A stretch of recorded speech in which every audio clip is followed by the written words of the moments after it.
Scotland. Alba, a wonderful country that holds a special place in my heart, and one portion of the British Isles that has long seen more than its fair share of horrifying history. From the Romans literally building a wall to keep the Scottish clans from ruining their empire, to a particularly bloody and villainous reign of several English monarchies, Scotland has stood witness to some of the most intriguing and terrifying instances of history. And as encapsulated by the likes of Robert Burns, the Ploughman Poet himself, Scottish history makes for some remarkable tales. So, let's take a look at them, shall we? Hello horror fans, what's going on? And once again, welcome back to the Scariest channel on YouTube, top 5 scary videos. As per usual, I'll be your horror host Jack Finches. Today, we curiously take a look at the top 5 scariest stories from Scottish history. Roll the clip. There can be only one. Another time, McCloud!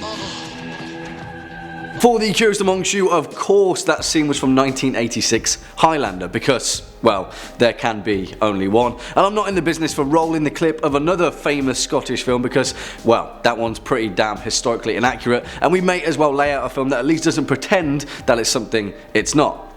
Okay.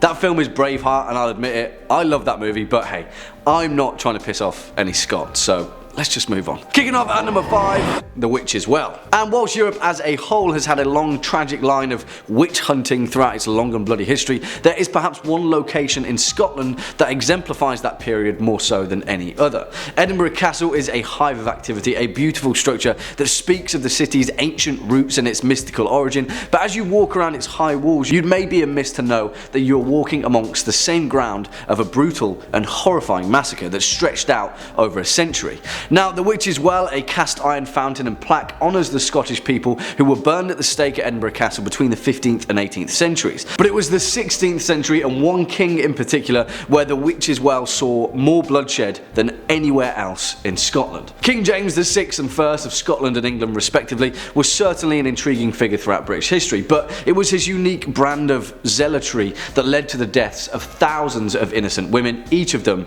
without a trial. King James believed that witchcraft was a form of Satanism, and that anyone who possessed the abilities that he perceived as mystical, be it herbology or even dancing, were in fact possessed by the devil himself. You see, King James was obsessed with the notion of witchcraft and would write countless literature about demonology, but all of this culminated in a period that ran throughout the 17th and 18th centuries at Edinburgh Castle. As a result, more than 4,000 alleged witches, nearly all of them female, were mercilessly put to death. In fact, so many of them were brutally murdered that the usual act of burning at the stake was replaced with routine hanging, the last of which took place in 1728. During this horrifying satanic panic, pretty much anyone and everyone could be unrightfully accused of practicing black magic. Many of those that were killed were keen herbalists demonstrating an ancient practice of medicine. Some of them were mentally ill and wrongfully deemed possessed, and even rarer, some of those killed were merely on the wrong end of someone else's malice, murdered over a squabble. It was a brutal time not only in Scottish history but the entirety of the British Isles, and the Witch's Well at Edinburgh Castle stands as a monument, a mortal reminder of those vile deeds. Swinging in at number 4, SKARA. And to be honest, I just love saying that name, SKARA. SKARA. Feels good under the tongue, right? Well, the thing is, for this entry on our list, we're going to be going back pretty far. In fact, further back than any other entry in Scottish history, and perhaps even further back than any other historical instance imaginable, really. SKARA is a location far older than Stonehenge and far older than even the Great Pyramids of Giza themselves, and it's tucked on a series of little islands just off the coast of Scotland, Orkney.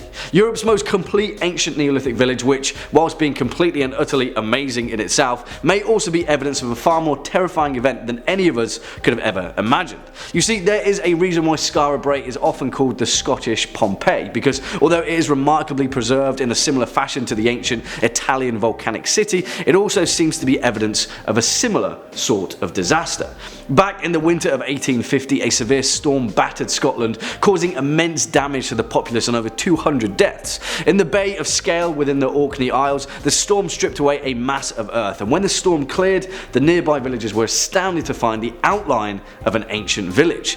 Although the local laird William Watt of Scale conducted an excavation, it wasn't until 1927 that the actual location was fully excavated, which would take another 60 or so years to be completed. Originally it was thought that the site was from around 500 BC, but when radiocarbon samples were fully tested, it was revealed that SKARA was built by at least 3180 BC. Now, as there is evidence of the inhabitants of SKARA being taken by surprise and fleeing the site in a hurry, such as remains of choice meats being cooked on the fire left behind, and evidence of one woman fleeing in such haste that her necklace broke as she tried to squeeze through the narrow doorway of her home.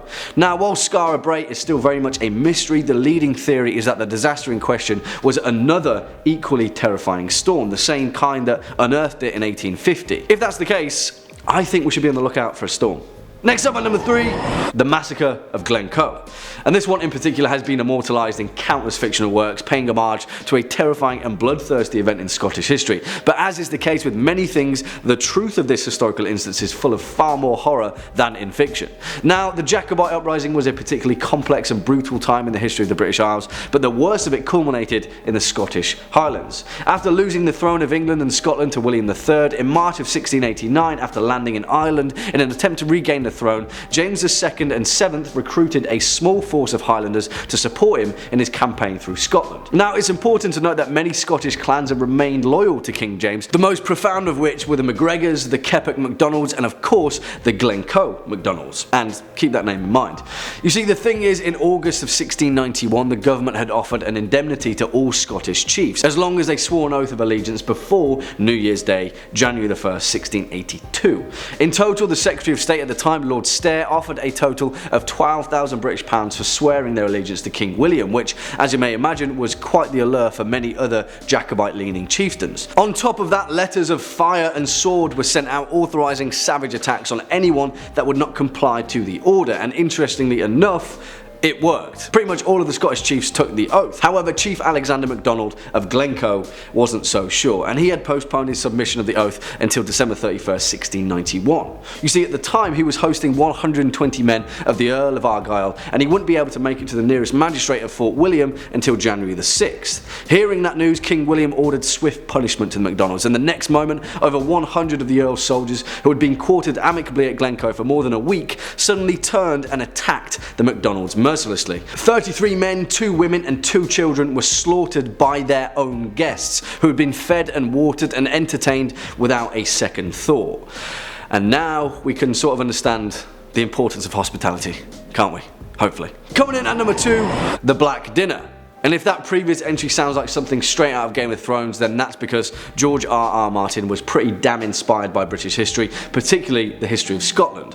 And while this one instance in particular may well seem pretty damn familiar, but that also doesn't make it any less terrifying, because like I said, history is far more horrifying than fiction, because the Black Dinner actually happened. Let's take it back to the year of 1440, a tumultuous time in Scottish history during the reign of King James II, who was just 10 years old at the time. You see, Scotland was under the shaky yet tentative power share and regent rulership of 2 men, Sir Alexander Livingston and Sir William Crichton. It was the second period of regency in a short space of time after King James I was also briefly under the same sort of stewardship. You see, one of those previous regent stewards was a man named Archibald Douglas, 4th Earl of Douglas, who was an all-around pretty decent guy, so much so that in this story you could consider him to be Ned Stark. You see, by the 15th century the Douglases had become so powerful and damn honourable that some schemers such as Livingston and Crichton saw their family as a threat to the stability of the nation. In 1440, the grandson of Archibald, the 16-year-old William Douglas, 6th Earl of Douglas, was invited to Edinburgh Castle for a spectacular feast alongside his younger brother David. The two of them were invited to dine beside the 10-year-old King James II, and on November 24th, 1440, the small Douglas entourage had arrived. According to legend, the banquet was held in the Great Hall of Edinburgh Castle, and the young king was completely enamoured by the charming and noble Douglases.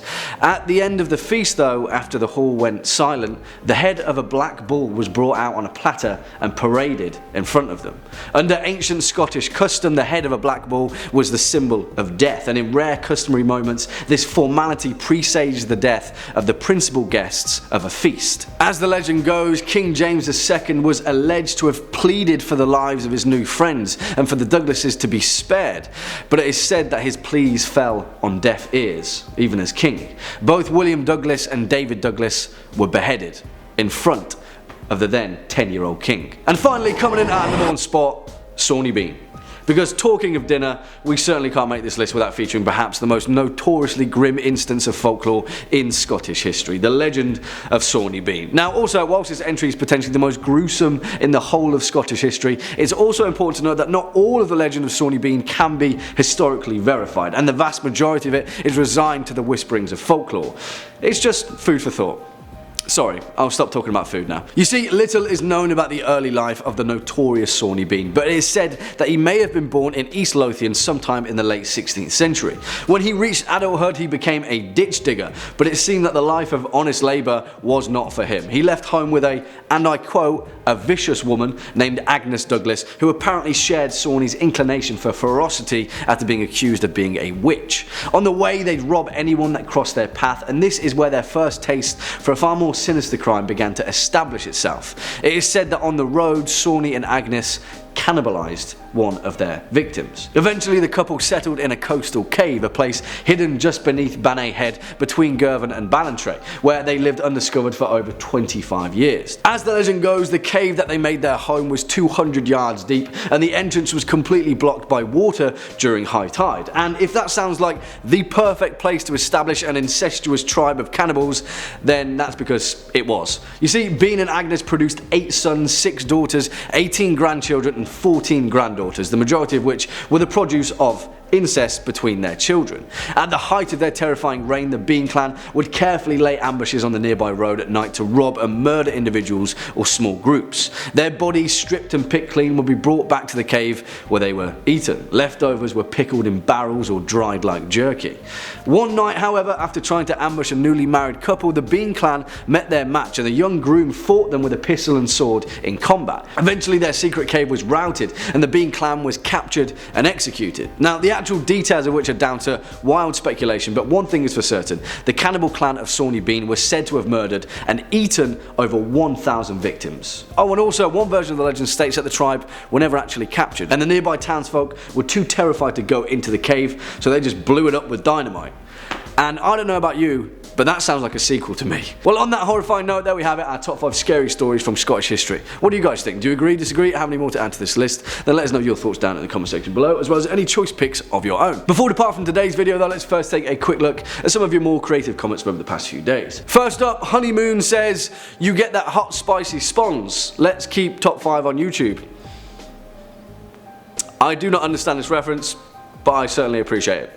Thank you. And finally, Adriana Jacques says, "Do a top 5 from Ireland. You demand. Keep up the good work. You rock, Jack." And then that. No, Adriana, you rock. Honestly, thank you very, very much. And well, Scotland's right here, so yeah, Ireland's pretty close nearby. We may as well pop over and then see what's what. Yeah, it's coming, don't worry. Well, on that note, unfortunately, that's all we've got time for in today's video. Cheers for sticking around all the way until the end. If you were a fan of this video, or just top 5 scary videos in general, then please be a dear and hit that thumbs up button, as well as that subscribe bell, and I'll be seeing you in the next one. As per usual, I've been your horror host, Jack Finch. You've been watching top 5 scary videos, and until next time, you take it easy.